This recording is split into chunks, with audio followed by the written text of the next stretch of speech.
Thank you all for joining me here today. I want to introduce that we will also have the Secretary of Health, Kim Malsom-Risden, speaking today, as well as Dr. Josh Clayton, who is our state epidemiologist. They will both share some information with you throughout the press conference, and I want to thank them for all their help in the recent months. I know everyone is anxious to get back to their daily routines and dive back into all the things that they love doing. So much so that we've even got some extra media here today. So I want to thank you for coming and covering our back to normal plan. But before we get to that, I want to remind everybody that some people will never be able to return to normal. I think all of us remember a time in our lives when we lost somebody and everything changed. You all know that I lost my dad at a very young age, and that experience greatly changed the path that I'm on.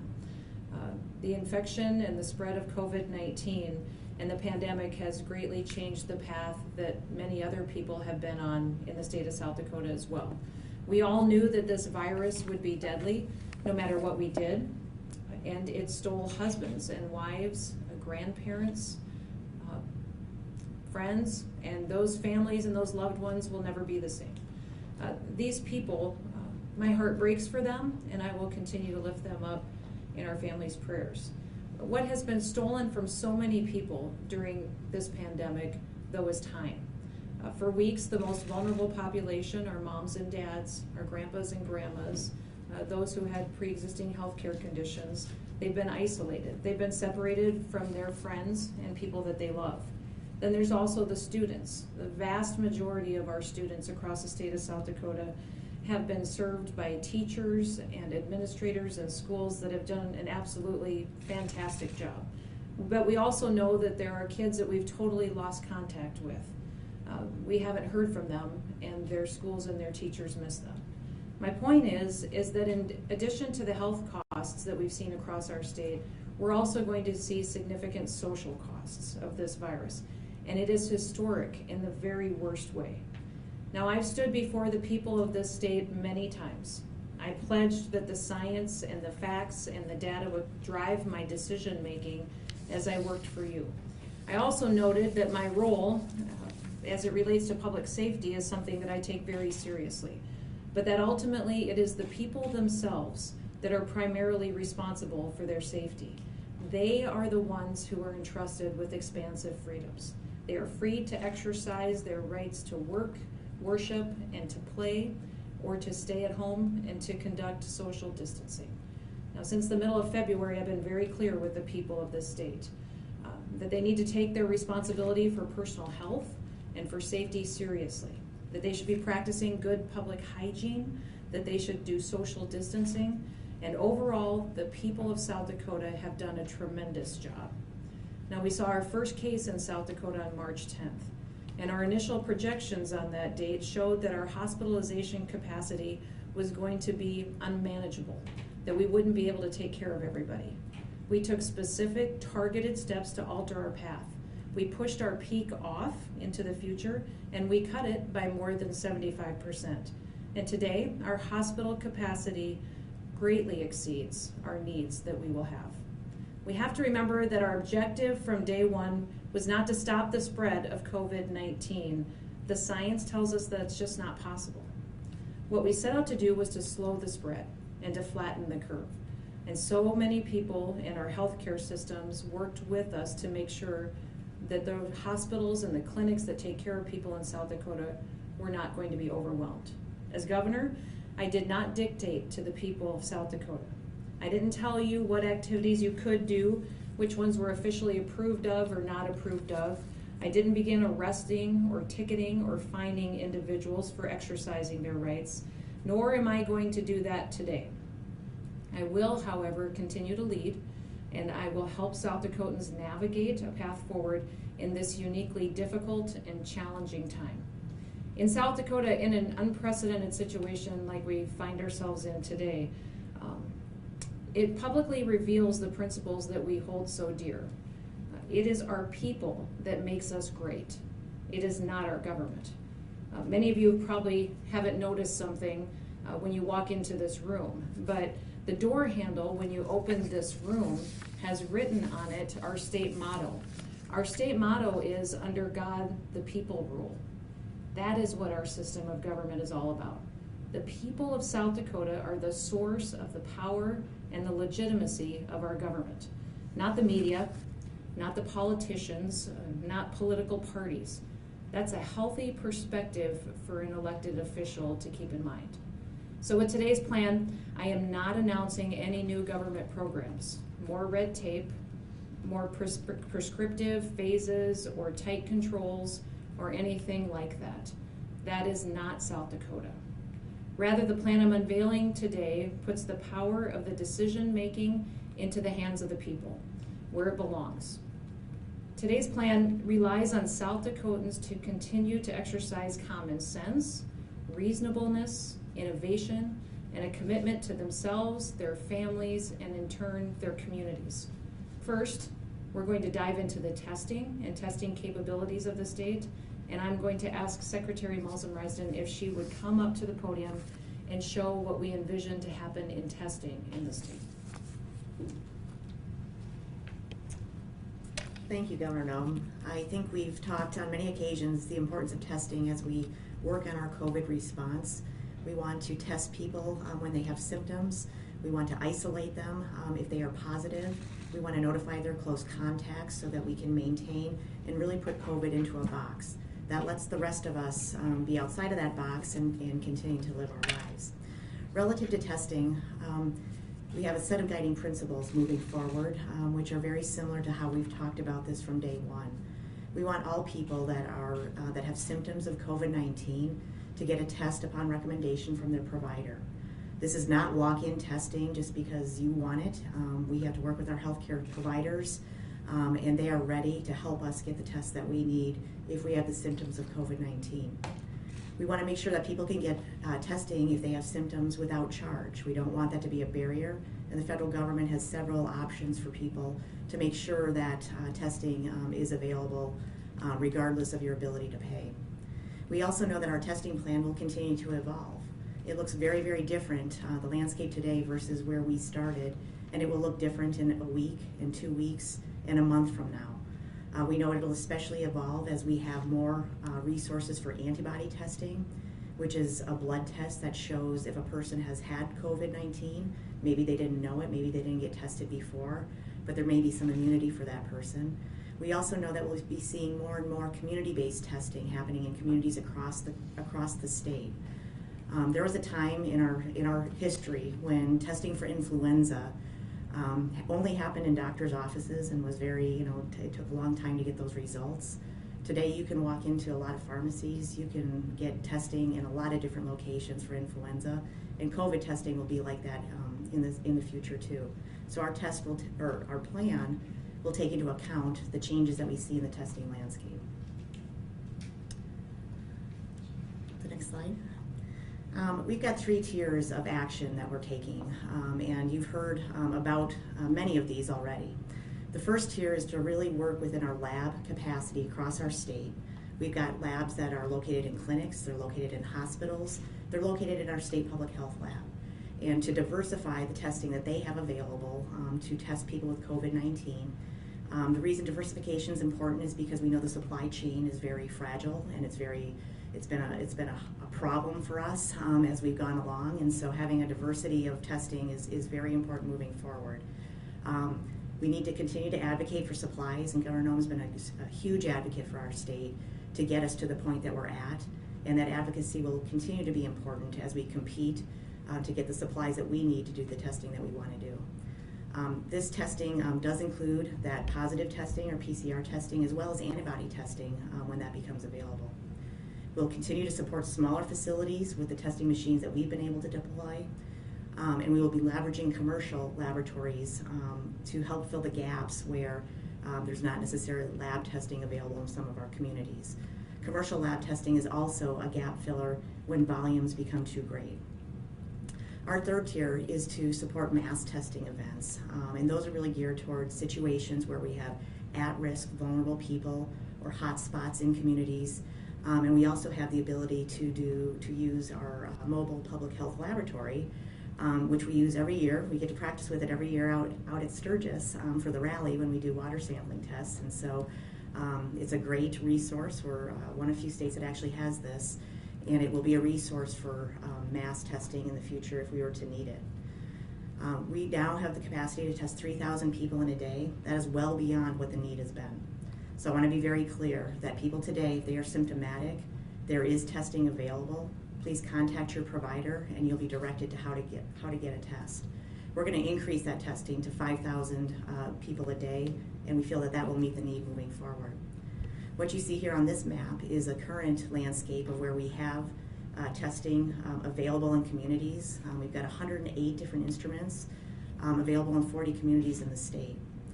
Those communities and communities that don't have current testing capacity will have access through commercial private laboratories, and so testing will be available statewide, and it is available in all of the communities that you see right there. Finally, I just want to level set, because I think it's important that people understand just what our starting point is, because it's very strong as it comes to testing. We're one of the states in the darkest color, and that means that we've got some of the most capacity of all states across the country.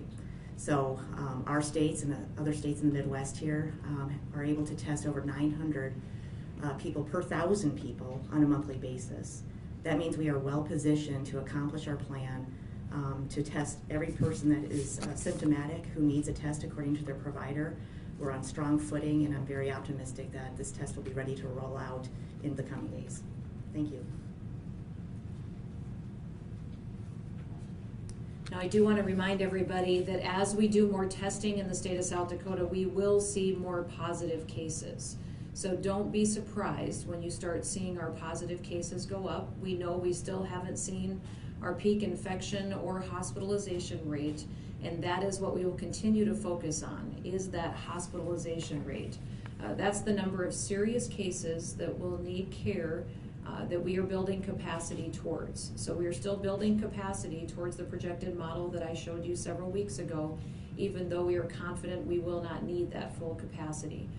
I told you before that I plan to be over-prepared, and we still will do that, while all the measures that South Dakotans have taken have put us in a much better position to tackle what's ahead of us.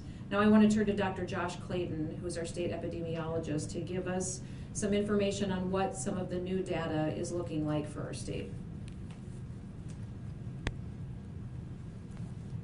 Thank you, Governor. So I do want to start by thanking all of the health systems out there.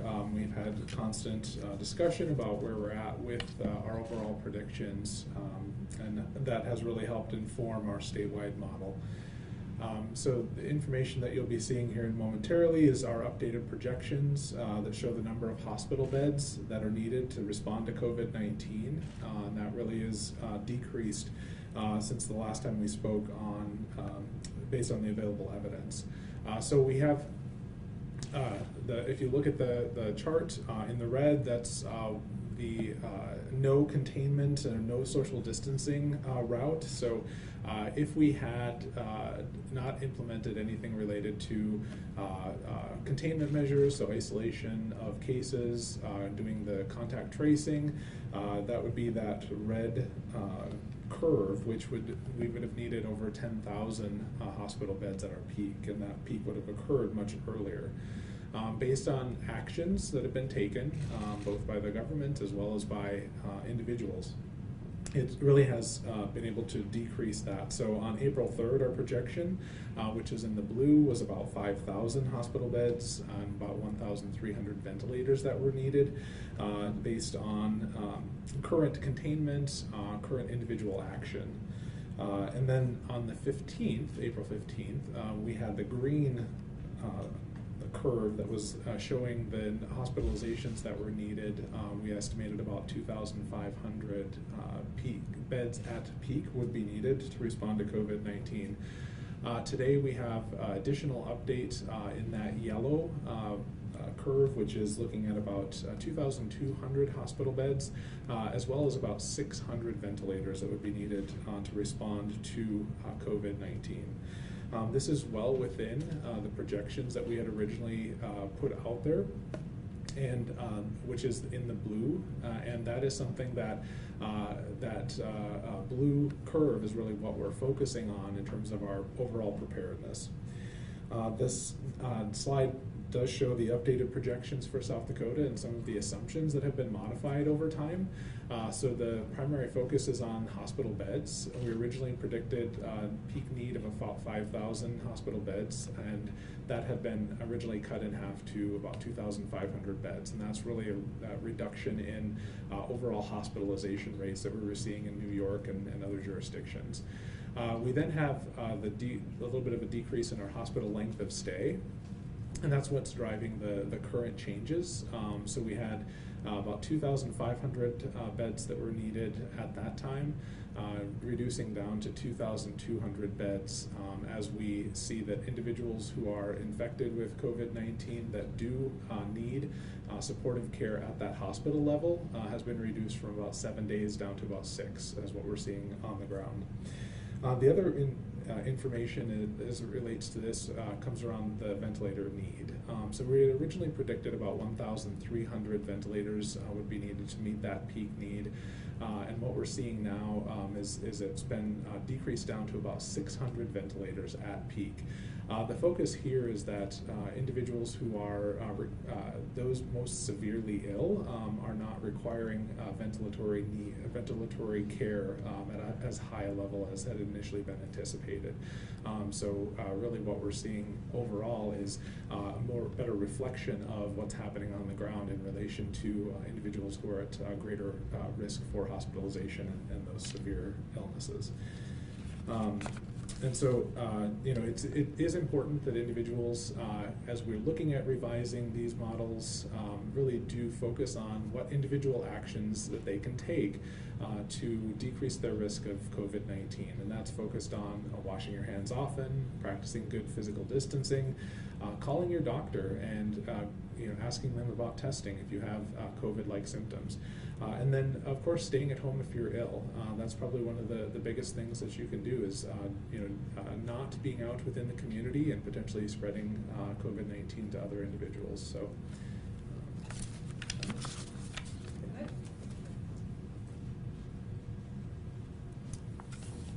Again, these documents will be up on covid.sd.gov. There will be another document that will be up. I think there's some slides reflecting the plan for South Dakota. It outlines guidance for individuals, for businesses, for employers, schools, and healthcare providers, and also for local governments throughout the state. Thank you so much to those that participated on our medical review committee. We've outlined what they recommended and applied it to our state, and it will help us initiate the plan that is in Appendix 1 and guidance on how to continue to manage our hospitalization capacity. We also put together an Appendix 2, which is for people who might have questions about how we're going to keep this plan updated. Specifically, what I'm laying out in this document that I'm giving you today is what I'm giving you some basic instructions for different entities. To the people of South Dakota, I'm going to tell you and ask you to keep practicing good hygiene. It is imperative that you continue to wash your hands with soap, that you continue to stay home when you're feeling sick, call your doctor. And I know there's much more capacity now for testing, and your doctor will decide with you if you need to get tested for COVID-19. Continue to practice physical distancing where appropriate. We can't afford for everyone to go back to their normal lives and 2 weeks, 3 weeks from now see a huge spike in infection rates and put too many people in the hospital. So it is still incredibly important that you still practice physical distancing and that that's implemented in your day-to-day lives. Take extra care to practice these things. We also ask our vulnerable population to continue doing what you've been doing. Practice your good hygiene, stay home, only go out for critical trips, and make sure that you're staying away from people who could have been exposed to the virus. Employers, I need you to encourage good hygiene and sanitation practices in your facilities, especially in those high traffic areas. So come up with a solution for how you can deeply sanitize every area on a regular basis, often to protect people that come into your business facilities. Encourage your employees to stay home when they're sick without penalty. If previously operating via telework, Begin transitioning your employees back to work, and where appropriate, screen all of your employees before they come into the workplace to make sure that you're protecting them and their other colleagues while they go about their business.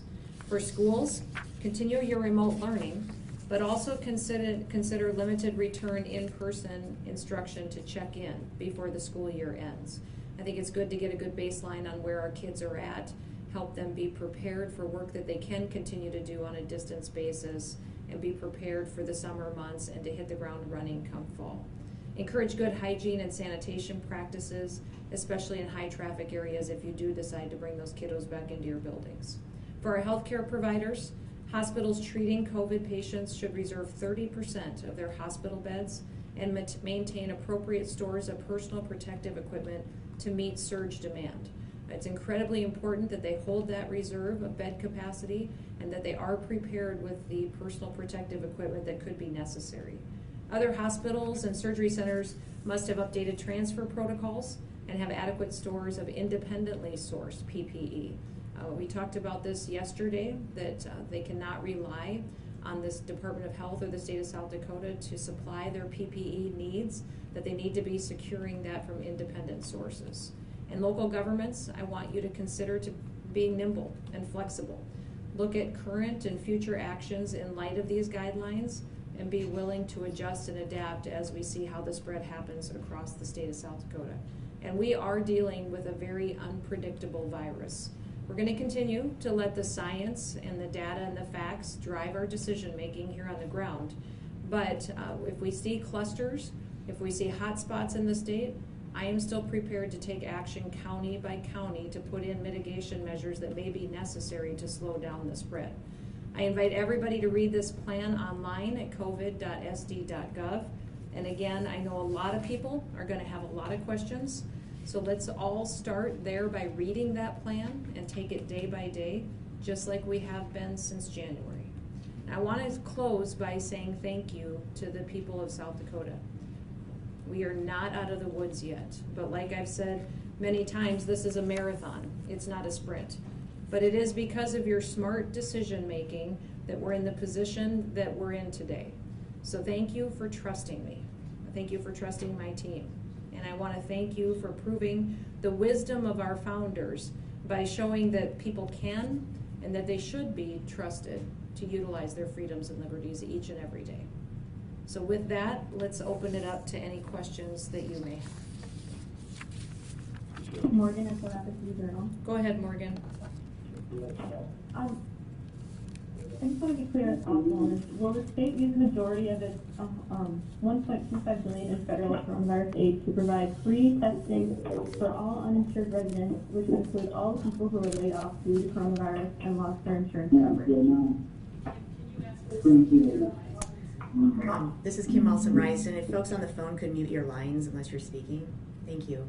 I believe the question was about how will people that are uninsured get free testing. There are several venues for folks to get the testing that they need. First and foremost, we have safety net providers across the state called federally qualified healthcare centers. We have a link to those providers on the covid.sd.gov website. So if you're looking for a provider, they could be a good resource for you. HRSA, which is a federal agency, has recently put out specific funding for providers to access when they're treating or testing uninsured individuals. So there's a direct way for providers to get reimbursed, and we will help those providers learn how to access that funding as needed. A follow-up to that. You say the state can test 3,000 people a day and will test 5,000 going forward. Why were only 237 people tested today? And why has only 2% of the state been tested so far? I mean, is that satisfactory enough of a number to say, let's reopen the state? Morgan, this is Christy Noem. I'll answer your question. It's because that's the amount of people that their doctors recommended that they get tested. So it is individuals that said they weren't feeling well, called their doctors, they went through their protocols and decided that they needed a test. That's not something we decide at the state of South Dakota or the Department of Health. It's something that a patient decides with their doctor, and that's why that many tests are run each and every day. please mute your lines. We've got a lot of feedback on the line, so if you all could mute your lines, if you're not asking a question, that'd be fantastic.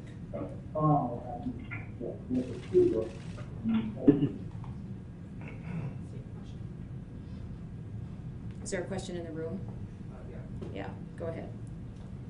Are there plans to still keep the South Dakota bed units active as of right now in case hospital capacity Sure. exceeded? So the question in the room was if we still planned on reserving beds specifically for COVID-19 patients, and we do. We are still pursuing the plan that will allow us to reserve 5,000 beds at our peak hospitalization date, which still remains to be about the middle of June. And that is the plan that we're following with our healthcare systems to take care of folks. So even though we believe with confidence that our numbers will be less than that, we're still going to over-prepare and have those beds ready to go. And I believe our hospitalization rate today is 69 people are in the hospital today in South Dakota. So we're doing a great job at making sure we're addressing symptoms early before they end up in the hospital. Can you discuss how realistic you think it is that children can go back to school this year? And just, my understanding is that's a decision that's made by the individual school district. Yes, each individual, the question in the room was, will kids realistically go back to school? And that's something that we're going to let local school districts decide. I think they will all probably pursue some kind of modified action plan. So I don't think any districts will really go back to school full time. They may bring kids in stages, maybe 10 to 12 kids, and work with them, find out how they're doing, do some one-on-one instruction if necessary, maybe stage some of that. We're giving them the flexibility to do that if they want to. There have been several school districts that have reached out to us and said that they have some kids they haven't heard from since school was closed. And so those kids and their parents, we don't know what they've been doing. So this might give them some accountability to allow them to bring those kids back in and make sure they get back online with their instruction. And we have been following up and coordinating with those school districts on those kids, but that's why I referenced that we don't just have a healthcare concern in South Dakota. There's also social and educational concerns besides the economic concerns and every other ripple effect that's happening because of this virus. Is there another question in the room? Go ahead, Bob. Governor Bob Mercer, Keller News. How does your change today affect Minnehaha and Lincoln counties? So we are leaving in place the executive order that encompasses the vulnerable population in Minnehaha and Lincoln County. That executive order said that they should stay home until May 11th, and we are keeping that in place. If you look at our map, that's still where the highest rate of infections is, and we want to make sure they stay safe and know that they shouldn't be out and about, that other individuals should be helping them run their critical errands for them, so they have the ability to stay isolated away from the virus. And we will continue to reevaluate that. There may be other counties where we need to protect the vulnerable population as well. So we will continue to give guidance on that, and that's why I'm asking all of the people in South Dakota to stay flexible. Is there a question on the phone, if it's not too noisy? Yes, JP at Caroline News Radio. Sure, go ahead, JP. Thank you, Governor. This is quite an aggressive plan when it comes to getting more people tested. How soon do you believe that the state will have enough supplies to reach up to those levels? We have enough today to test 3,000 people a day. So we have more than an adequate supply to meet our needs today, and we'll continue to ramp that up even more. Soon we'll be up to 5,000, and we believe that for several weeks yet that 5,000 per day will be more than plenty. Thank you. Thank you. A question in the room? Stephen Gross, thank you. Stephen, I'll come back to you. We'll let Stephen go first. Okay, we're going to let Stephen ask his question. Go ahead. Thank you. Yeah. So the projection that you shared today doesn't show an increase in infections. Does that mean that you are operating under the assumption that the same level of social distancing will continue underneath your new recommendations? No, it's projecting where we have been with the mitigation measures that we've been. So since we last released projections, And now we're showing that we're going to need less beds in our hospital capacity to take care of individuals. So that is showing a result of where we've been. Today, the plan that I'm announcing is how we get back to normal, and then also we will continue to reevaluate that. That we will be more than willing to come back if we start to see more spread and people getting sick, that we will put more mitigation measures in place. But that's why you saw me lay out guidance for individuals and for businesses, and that it wasn't just go back to normal life today. It has specific recommendations that I need them to follow to make sure that we're still successful in protecting the public. I'm going to let Kim give you a few more details, Stephen, to answer that question. Thank you, Governor. I guess the one thing that I would add is that we do still project 30% of the population becoming infected over a period of time, and so we are planning for that number. That has not changed, and again, I think the testing plan that we have in place will accommodate that.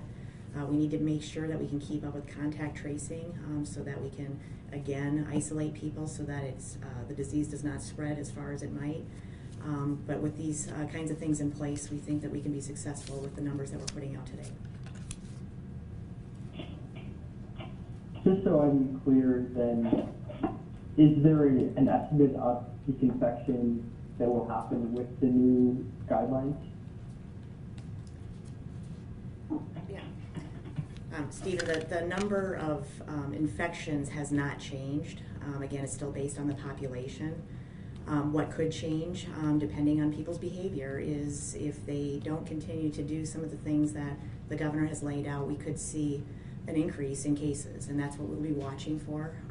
Again, we trust people to use good common sense to do the things that they need to do to help us manage this, and we will be watching for that as the data comes in. And Stephen, I would just add that if you look at that chart that we gave you today, you'll see that we lowered the number of bed number that we would need, but we also pushed out our date by a few days because of where we're at. So the same amount of people will get infected over time, just the more we flatten that curve with mitigation measures, the longer that we will be dealing with the virus. So we see a potential now for more people to get infected faster if we take off mitigation measures. So that's the balancing act we're trying to do, is to, we can't stop the virus. It's going to go through South Dakota. People will catch it.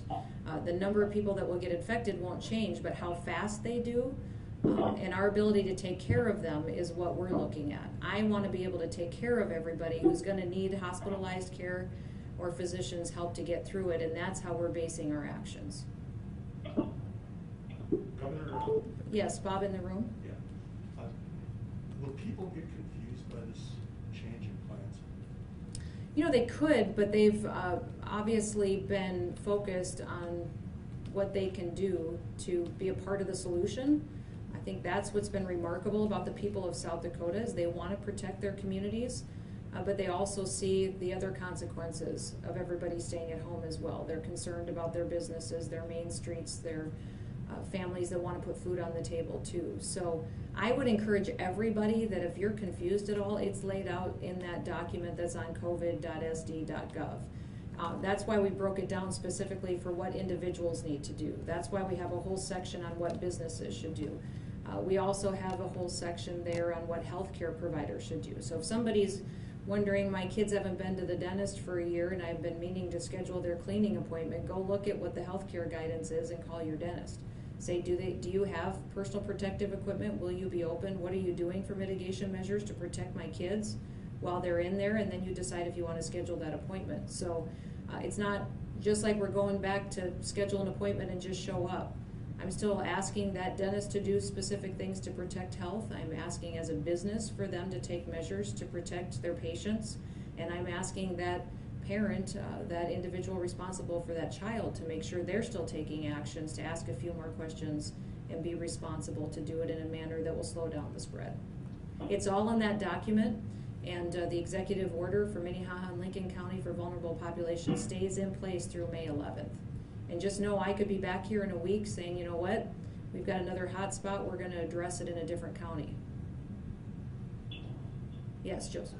Ma'am, earlier you said you were working with the government about fixing the 1.25 billion to see if, how is, you said you're still working on it, probably, how is progress on that, and what kind of progress, like, will Congress need to go back in and can someone just sign something, or do they all need to vote again? Does it need to be done state by state, or can they go, yeah, you guys got your stuff together, go big?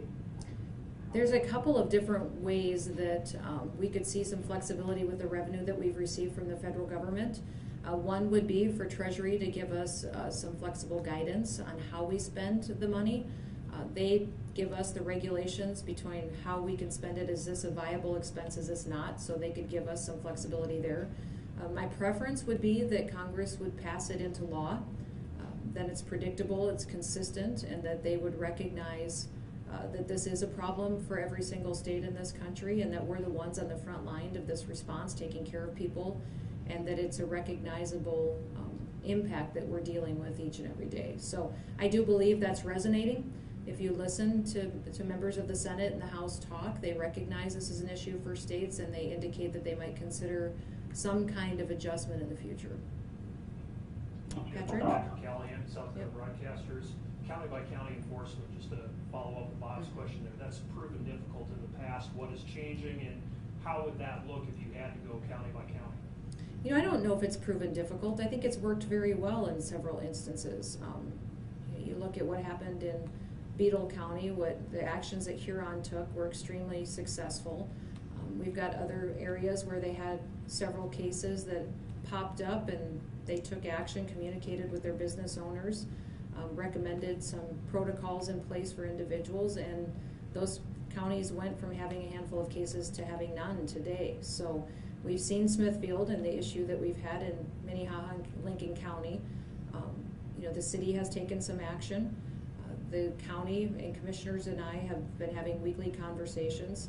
They don't have quite the same authorities that cities do, but that's obviously a conversation that we continue to have with those mayors and county commissioners, is if we see a concern in that area, not only will I address it with the authorities that I have, but also I will be communicating with them on what they can do. Is there a question on the phone? Josh, Dakota South. Yep, go ahead, Josh. Does any part of the future testing plan that just got laid out earlier include providing testing for individuals who are not showing COVID-19 symptoms, or is that kind of continue to be the standard going forward? So this is Kim Olson-Rice, and testing of asymptomatic persons would come into place perhaps if we're doing mass testing in reaction to a specific hotspot or location that requires you know, that kind of an approach. So there could be some asymptomatic people that would be tested in that context. The other thing that will really come into play relative to asymptomatic people is more reliable and more widespread antibody testing. And again, that's the test that shows a person may have had COVID in the past and they developed some kind of immunity to it. And so when that is more available, we'll see that as a resource for asymptomatic people. Thank you. Governor Lee Strubinger, SDPD. Sure, go ahead, Lee. The President, I think, just issued an executive order on meatpacking plants. I was wondering if you had any thoughts on the move to reopen meatpacking plants. And I believe it's through the Defense Authorization Act. Are you concerned about that? Is the state ready for that to happen? Thoughts on that executive order? Well, I believe his executive order lays out the fact that meat packing plants cannot be closed. Today in South Dakota, Smithfield's not up and operating. I believe they could be in a matter of days, and really that's up to them. We've been working with them and the CDC to get them online as soon as possible while protecting their employees. So these are critical infrastructure businesses. They're imperative to our food supply in this country, and so I think that we need to keep them running, but we also need to protect people, and that's really my goal when we're approaching the Smithfield solution that we need to have on the table.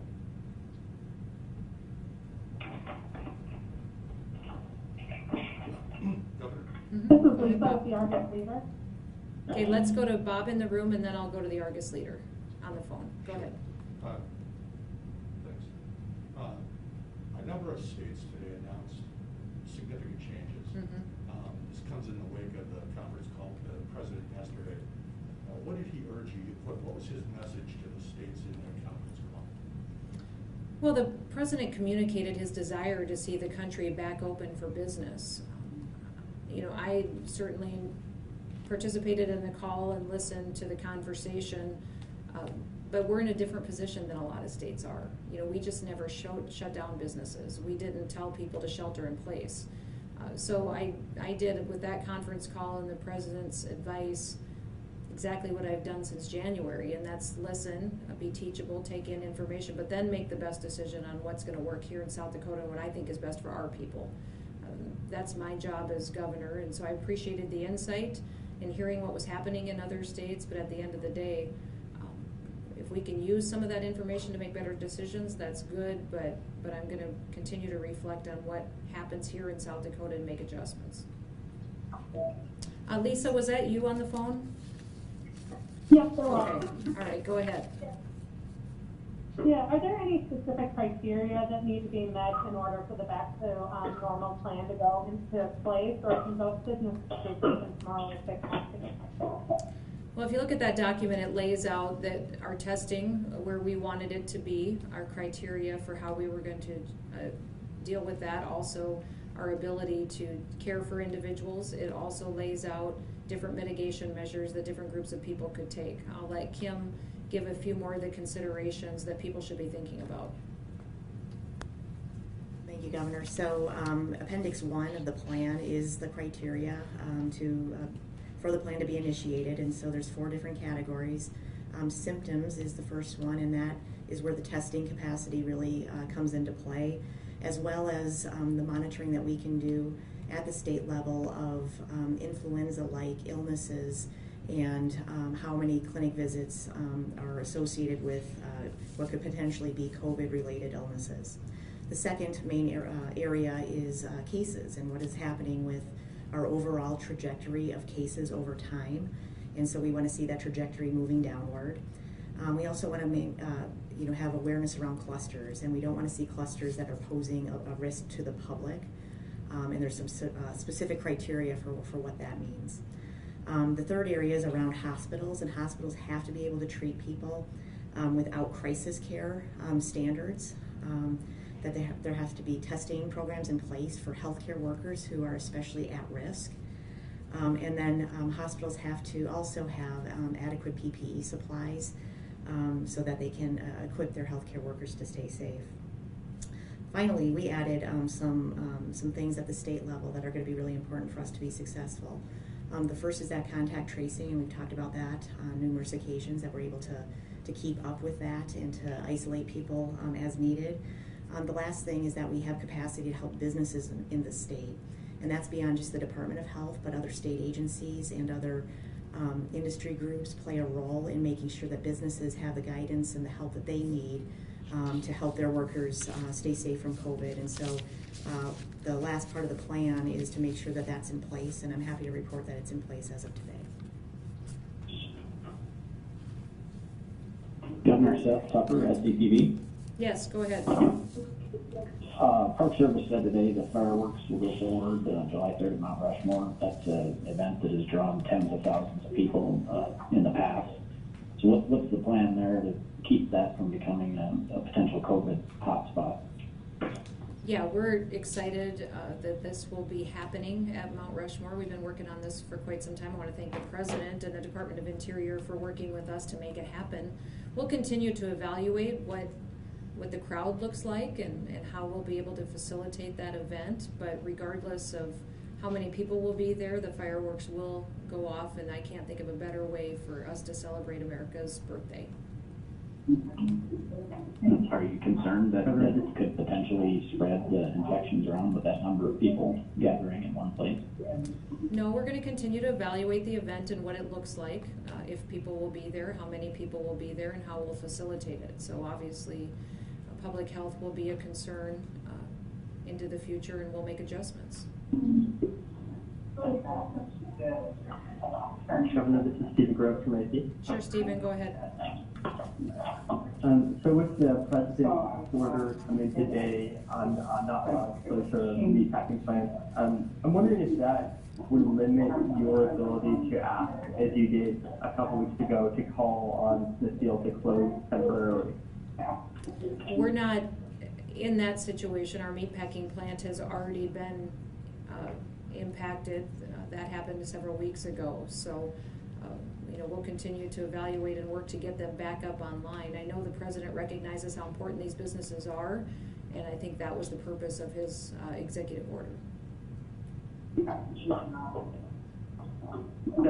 is Jennifer Latini from Tuesday News. Yes, go ahead. So as you know, this city is in a tri-state area, Iowa, Nebraska, South Dakota. So how are you working with Governor Reynolds and Governor Ricketts as the economies begin to reopen in that region, as well as how often are you guys speaking? So if I could ask everybody to please mute their phones, that would be fantastic. It's really hard to hear the questions when you don't mute your phones. I think the question had to do with how am I working with Governor Reynolds, Governor Ricketts in Iowa and Nebraska. We have standing phone calls every single week. We add extra phone calls if necessary, and we're texting almost on a daily basis. So we're staying in close contact on the impacts we're seeing on public health in our states, but also economy, businesses, ways and things that they are approaching, the challenges that they see each and every day, and that's been very helpful. I also am talking and texting almost on a daily basis with the North Dakota governor, Wyoming governor.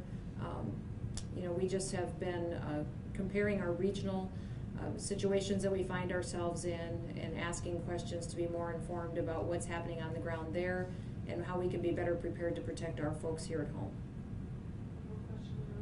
We can take one more question in the room. Yes.